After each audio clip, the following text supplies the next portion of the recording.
आज हम लोग बात करेंगे कि रमज़ान की तैयारियों के ऊपर, कि रमज़ान में जो तैयारियां होती हैं और खाने पकते हैं और उसके साथ साथ हम लोग उसको एंजॉय कर रहे होते हैं। हर घर में एक अलग ही रौनक होती है और एक अलग ही मज़ा होता है और सबका एक महीने के लिए रूटीन चेंज हो जाती है, तो उसका कितना मज़ा आता है और उसका कितना अच्छा इम्पैक्ट होता है आपके ऊपर, उसका मेंटली फिज़िकली आपकी हेल्थ पे कितना अच्छा इम्पैक्ट होता है। हर घर में क्या हो रहा होता है, एक फैमिली टाइम होता है, एक फैमिली बॉन्डिंग स्टार्ट हो जाती है और एक फैमिली बॉन्डिंग के साथ साथ आपकी लाइफ में एक खूबसूरत आप लोगों को एक एहसास होता है और वो आपको और मंथ्स में नहीं होता है, क्योंकि इसमें ख़ास आप लोगों की जो फैमिली बॉन्डिंग होती है ना, वो आपके ऊपर बहुत अच्छा अफेक्ट करती है मेंटली।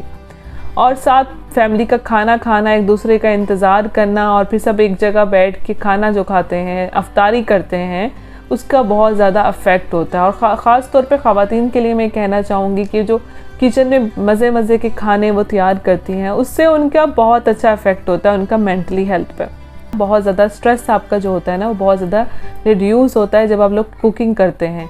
जब आप कुकिंग करती हैं तो आपकी अंदर आपको एक स्ट्रेस आपका रिलीज़ हो रहा होता है और उसके बाद जब आप अफ्तारी में सब आपकी तारीफ़ करते हैं और आप सब बैठ के खाना खाते हैं, तो उससे एक ख़वातीन को एक एहसास पैदा होता है, एक अंदरूनी तौर पे सेटिस्फेक्शन मिलती है कि सब वो आपको इतना स्ट्रेस से कंफर्ट देती है, वो आप बयान नहीं कर सकते कि जिस तरह का आपको वो सुकून और वो इत्मीनान महसूस होता है ना, तो वो बहुत अच्छा होता है। तो इसी तरह अपनी फैमिली के साथ खाना खाना और रमज़ान को एंजॉय करना, तो इस मंथ को आप इस तरह एंजॉय करें, आपको बहुत मज़ा आ रहा होगा और आएगा भी आगे।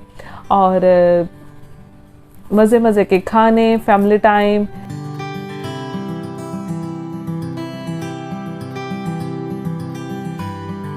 मुनफरिद कहानियाँ। एक दफ़ा का जिक्र है कि एक बहुत घने जंगल में एक खरगोश और खरगोशनी रहा करते थे। वो दोनों बहुत हंसी खुशी रहते थे। उनके दो छोटे छोटे वाइट रंग के बच्चे थे। उनके बच्चे बहुत प्यारे थे। बच्चे रोज़ खेलने के लिए अपने घर के बाहर जंगल में जाया करते थे।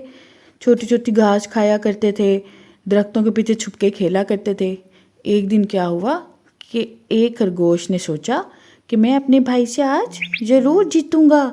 मैं ऐसी जगह छुपूंगा कि मुझे ढूंढ ही नहीं सकेगा। उसको ये आइडिया जैसी आया, उसने क्या किया कि बिल्कुल अपने घर के पास एक दरख्त था, उसमें एक बड़ा सारा सुराख था। वो सुराख के अंदर जाके छुप गया। अब उसका भाई जो था वो उसको ढूंढने लगा। ढूंढते ढूंढते शाम होने लगी। सारा जंगल उसने घूम लिया, लेकिन उसको अपना भाई नहीं मिला। फिर वो जो है ना थोड़ी देर बाद परेशान हो गया, अपने भाई को आवाज़ देता रहा। अब उसका भाई पहले तो शौक में छुपा रहा, फिर उसके बाद क्या हुआ, उसको नींद आ गई। वो उधर ही दरख्त के अंदर सो गया। अब जो छोटा वाला भाई था वो इधर उधर ढूंढते ढूंढते जब थक गया, मगरिब के अज़ान का टाइम हो गया, वो भागा भागा अपने घर गया। उसने बैल दी, टिंग टाउं टिंग टाउं। अंदर से उसके पापा ने पूछा, कौन? तो बेबी ने बोला, पापा पापा मैं आया हूँ, हमारा भाई गुम गया है, वो मिल नहीं रहा। वो तो कहीं जल्दी से उसके पापा ने दरवाज़ा खोला। उसने कहा, वो तो कहीं छुपा था लेकिन हमें मिल नहीं रहा। तो उसके पापा बाहर निकले और ढूंढना शुरू हो गए। खरगोश के बच्चे के साथ उसके 2-3 और भी दोस्त थे। सारे मिलके ढूंढने लगे। खरगोशनी इतना परेशान हुई, उसकी मामा रोने लगी, मेरा बेबी कहाँ चला गया। उसके पापा भी इतना परेशान हो गए। सारे जंगल में ये बात आग की तरह फैल गई। सारे जंगल वाले ढूंढने लगे मिलके, लेकिन किसी का ध्यान ही नहीं गया इस तरफ कि वो जंगल में दरख्त के अंदर भी सो सकता है। अब उसने तो ये सोचा था कि मैं ऐसी जगह सोऊंगा कि किसी को मिलूँ ही ना। अब क्या हुआ कि वो जंगल में जब सारी बात फैल गई, सारे जानवर ढूंढने लगे। वहाँ चालाक लोमड़ी छुप के ये सारी बात सुन रही थी। उसने सोचा, आज तो बहुत ही मज़ा आएगा। मैं खरगोश के बच्चे को रात को ढूंढ निकालूंगी और मेरे तो खाने का बंदोबस्त हो जाएगा। उधर जहाँ सारे जंगल में जानवर ढूंढ ढूंढ के थक गए, तो सब अपने अपने घरों में चले गए। जब छोटे खरगोश की आँख खुली, उसने देखा कि दरख्त के अंदर तो वैसे भी अंधेरा होता है, तो इतना ज़्यादा अंधेरा देख के वो डर के रोने लगा। अब रोते रोते उसको कहीं से भेड़ियों की आवाज़ें आ रही हैं, कहीं से टिड्डियों की आवाज़ें आ रही हैं, T T T T T T. वो बहुत डरा और बहुत आहिस्ता आहिस्ता आवाज़ में सिसकियाँ भरने लगा। चालाक लोमड़ी ने क्या किया, आराम से सारे जंगल के सोने का इंतज़ार किया। जब उसको तसल्ली होगी कि जंगल में सब सो गए हैं तो वो भागी भागी हर जगह खरगोश के बच्चे को ढूंढने लगी। आपको पता है कि जब रात के अंधेरे में खामोश जंगल के अंदर आवाज़ कोई आए तो आवाज़ बहुत ज़्यादा गूंजती है खामोशी की वजह से। अब वो लोमड़ी ढूंढते ढूंढते जब खरगोश के घर के पास पहुंची, वहाँ से उसको आहिस्ता आहिस्ता खरगोश के बच्चे की सिसकियों की आवाज़ आने लगी। मम्मा मम्मा मम्मा। चालाक लोमड़ी एकदम खुश होगी, वो एकदम दरख्त के ऊपर लपकी। उसने जैसे ही खरगोश के बच्चे के ऊपर पंजा रखा अपना, एकदम उसके सर पे कोई ज़ोर से चीज़ लगी और लोमड़ी गिर के बेहोश हो गई। असल में वहाँ पे एक बकरी रहती थी। वो बकरी बहुत रहम दिल थी। उसने जब ना लोमड़ी को देखा कि लोमड़ी साइड पे खड़ी सारी बात सुन रही है, बकरी को शक गया। उसने सोचा कि बच्चे को ढूंढने का ये बहुत अच्छा तरीका है। बकरी बहुत ही चालाक और अक्लमंद थी। उसने क्या किया, जब सारे जानवर सो गए, वो आराम से दूर दूर दरख्तों के पीछे छुपती छुपाती लोमड़ी का पीछा करने लगी। पीछा करते करते वो लोमड़ी के पीछे भागते भागते आहिस्ता आहिस्ता दबे पाँव से जाके वहाँ दरख्त तक पहुँच गई। जैसे ही लोमड़ी ने हाथ मारा बच्चे पे, बकरी ने अपने मुंह से डंडा पकड़ के दरख्त का जोर से उसके सर पे मार दिया। जब लोमड़ी की चीख की आवाज़ आई ना, सारे जंगल के लोग बाहर निकलने लगे। बकरी के दरवाज़ा खटकाने पे जल्दी से खरगोश और खरगोशनी बाहर है। उन्होंने अपने बच्चे को देखा तो एकदम अपने बच्चे को गले लगा लिया। मेरा बेबी कहाँ चले गए थे, कहाँ चले गए थे। उसका बेबी इतना रो रहा था, खरगोश का बच्चा इतना रोया, इतना डरा सहमा हुआ था, भूख से उसका बुरा असर हुआ था। उसकी मम्मा ने जल्दी जल्दी उसको खाना खिलाया। फिर उसके मम्मा पापा ने उसको रात को समझाया कि कभी भी छुपन छुपाई खेलते हुए ऐसी जगह पे नहीं छुपना चाहिए जहाँ पे आपको कोई ना ढूंढ सके। अगर कभी ऐसा हो बच्चा कहीं छुप जाए और उसके मम्मा पापा उसको ढूंढते रहें, रात हो जाए, तो वो बहुत ख़तरनाक हालात हो जाते हैं। उसको कोई खा भी सकता है और वो बच्चा वहीं पे भूख से बेहोश भी हो सकता है। इस तरह उसकी तबीयत भी ख़राब हो सकती है और उसके मम्मा पापा भी बहुत परेशान होते हैं।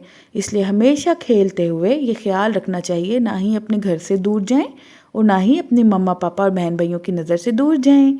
सब जंगल वाले खुश हो गए, सब ने बकरी का शुक्रिया अदा किया और सब हंसी खुशी रहने लगे। ये बच्चों के लिए एजुकेशनल वीडियोस। अब जो मैं एक्टिविटी करने जा रही हूँ वो है फुल और एम्प्टी। और फुल और एम्प्टी एक्टिविटी के लिए मैंने क्या किया कि मैंने एक बड़ा ग्लास लिया, एक छोटा ग्लास लिया और साथ मैंने पानी ले लिया। अब मैं क्या करूँगी, अब मुझे ये बताओ कि इसके अंदर आप अंदर अपना हाथ डालो। कुछ है इसमें? नहीं है। तो ये एम्प्टी है। एम्प्टी मतलब खाली। तो एम्प्टी का मतलब क्या होता है? एम्प्टी का मतलब होता है खाली है, ठीक है। और इसके अंदर कुछ नहीं है। अब मैं इसके अंदर पानी डालूंगी। वेट। अब आप इसमें फिंगर टिप करो। है इसमें? हाँ। ये फुल है?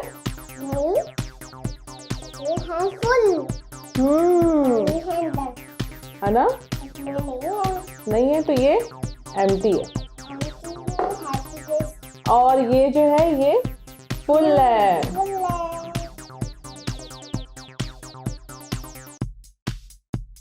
इस एक्टिविटी का नाम है हैवी और लाइट। अब मैं इसे कैसे करूँगी, उसके लिए मैंने क्या किया कि मैंने बोर्ड बुक्स हैं मेरे पास, एक तो मैंने खाली कर ली और एक में बुक्स हैं। इसी तरह अगर आपके पास ये नहीं है तो आप एक बड़ी बुक ले लें, छोटी बुक ले लें, मतलब कोई लाइट वेट जो चीज़ होती है वो, और हैवी ले लें, एक भारी हो वजन में और एक हल्की हो। अब आपने क्या करना है कि आपने बच्चे के सामने ही रखा और उसको कहना है कि आप इसको पकड़ के देखो, उठाओ इसे, ठीक है। मुझे वेट अब उठाओ इसे। अब रखो इधर, वहीं पे रखो। और ये वाली उठाओ।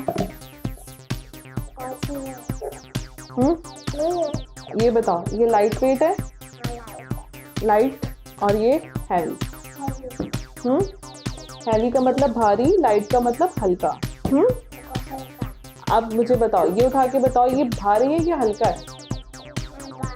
भारी है ना, हैवी है ना, हैवी। और ये लाइट वेट है, यहाँ पे रख दो।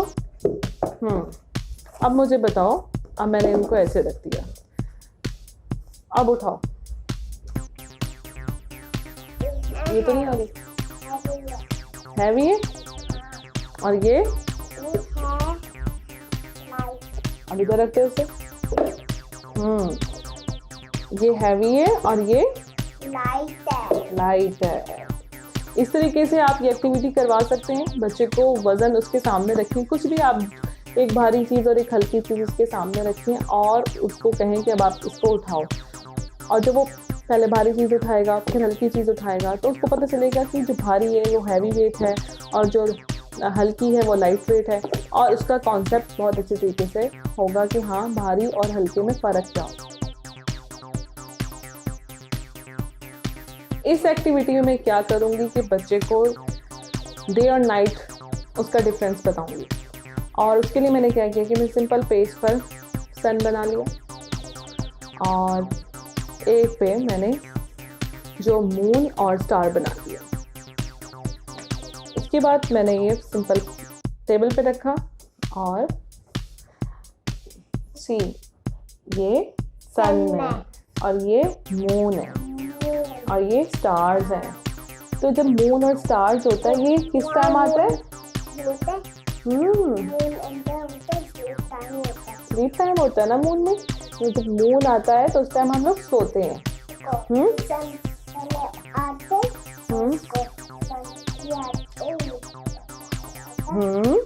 सन आता है डे टाइम में और इस टाइम हम लोग अपना सारा काम करते हैं, सुबह को सोकर उठते हैं और हम लोग और जो सन होता है वो डे टाइम में आता है और जो नाइट होती है उसमें हम लोग क्या करते हैं, उसमें हम लोग सो जाते हैं और बाहर जो होता है सारा अंधेरा हो जाता है और फिर रात को मून आता है, स्टार्स आते हैं स्काई पर। आपने देखा था ना। इस तरह से आप बच्चे को डे और नाइट में फर्क करवा सकते हैं। अब जो मैं एक्टिविटी करने जा रही हूँ उसका नाम है हैप्पी और सैड। हैप्पी और सैड का बच्चे में कॉन्सेप्ट डेवलप करना। उसमें मैंने क्या किया कि सिंपल 2 पेजेस लिए, एक पेज लिया उसको बीच में से हाफ कर लिया और एक येलो कलर और एक जो है मैंने ब्लैक कैरॉन कलर ले लिया। अब मैं क्या करूँगी, सबसे पहले हम लोग एक सर्कल बनाएंगे ऐसे, ठीक है। और ये इसकी आईज है और ये क्या कर रहा है? हैप्पी कि सैड है? हैप्पी है। और इसी तरह मैं इसे सर्कल बनाऊंगी और इसकी आईज बनाऊंगी और ये हैप्पी है, ये सैड है? सैड है। Make a circle.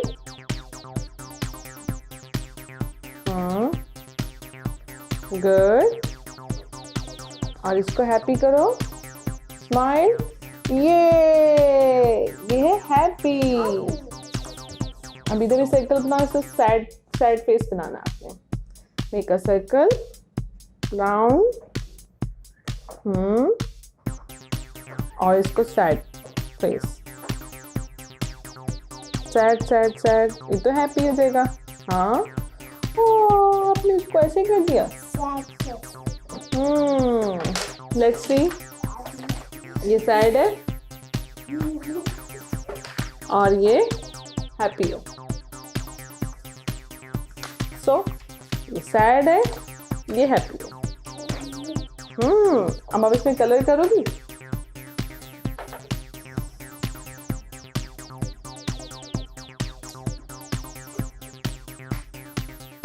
Little star cognitive learning लेकर आया इस रमजान खास प्रोग्राम, जिसमें आपको मिलेंगे बच्चों के लिए एजुकेशनल वीडियोस, मुनफरिद कहानियाँ और बात करेंगे आपकी मेंटल और फिजिकल हेल्थ के हवाले से। Don't forget to like and subscribe our YouTube channel little star cognitive learning.